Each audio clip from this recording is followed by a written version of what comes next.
Right, so you've had a chance to look at this, give it a go, and you're not quite sure what to do, so let's have a look together. I'm just going to... In the test, if you're not sure what to do, start with the hint, calculate f-x and see where you go. So I'm just going to do a little bit of work to prepare what's coming by looking at this function, y equals, and I'm just looking at kx. So that's either going to be a positive exponential or a negative decay function, but the function is above the x-axis. And if I add an x squared, I'm going to be still above the x-axis. This is tech-free, so we have no idea what these things look like, and because it's an area between the functions, we need to know which one is on top. So let's look at g of x, so y equals, again, we've got e to the kx, which starts, again, on the top above the x-axis, but so the x leaves it there, and the fact that there's a k, don't really care. This negative in front of the 2 will flip that so it's down beneath the x-axis. Therefore, f of x is above the x-axis, g of x is beneath the x-axis, so the area between is going to be the integral of f of x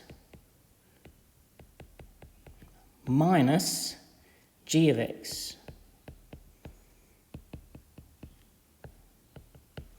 So that's going to be fundamental to us getting an answer because we're told that area. So we're looking for that. Clearly, that's going to have something to do with finding this f-x, and that's where we're heading to now. Okay, so y equals x squared e to the kx, so that's u times v.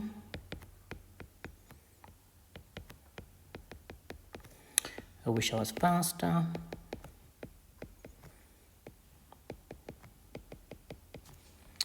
V u dash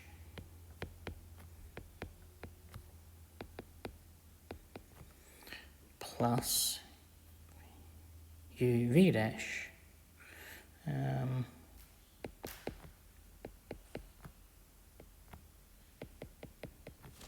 Guess it doesn't really matter what that k is. Okay, so we've differentiated that to get that.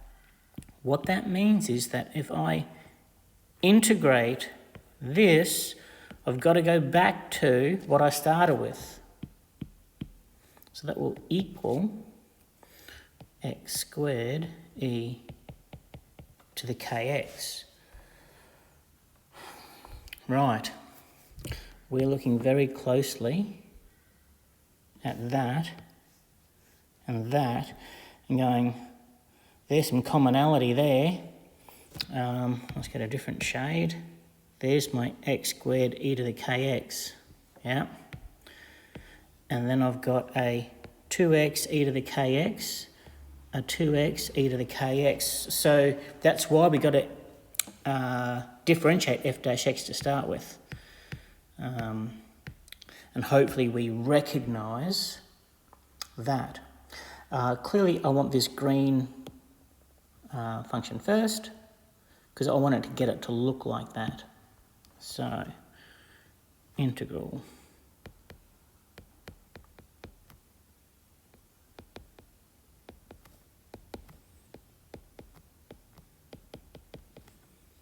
so I really haven't done anything, have I?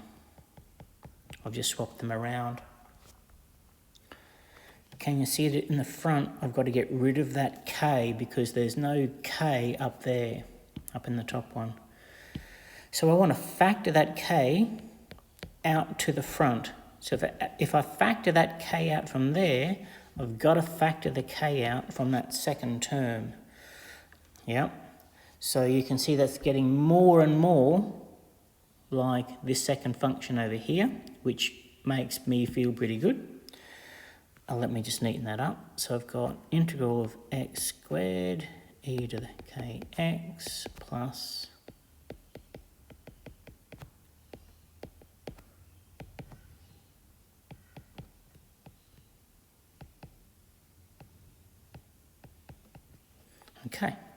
I've got this k here, so why don't I just get it to the other side, like that, and then all of a sudden I am so close to this being right.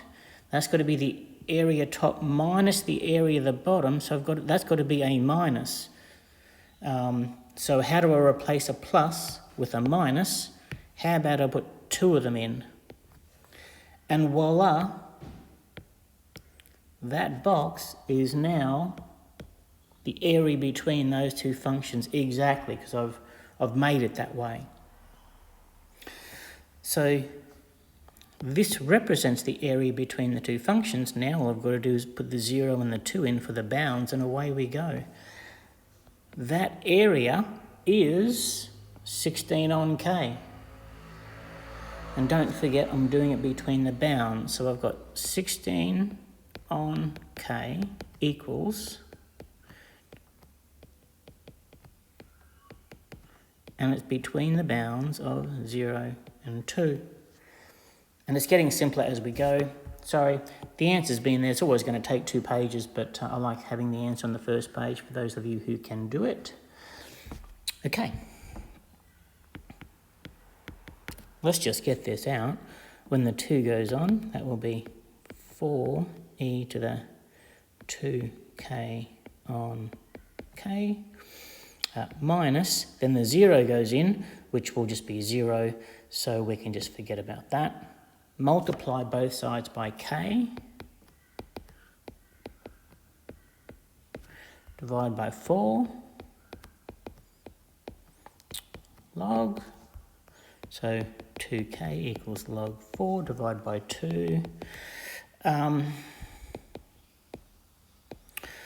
That's not 4 divided by 2, just to clarify. Log 4 on 2 is log 2 squared on 2. That 2 will come down to log 2 on 2, which is my log 2, which is the answer. Log 2. Oh my gosh, that's a really good question. I like it. Hope you had fun with it.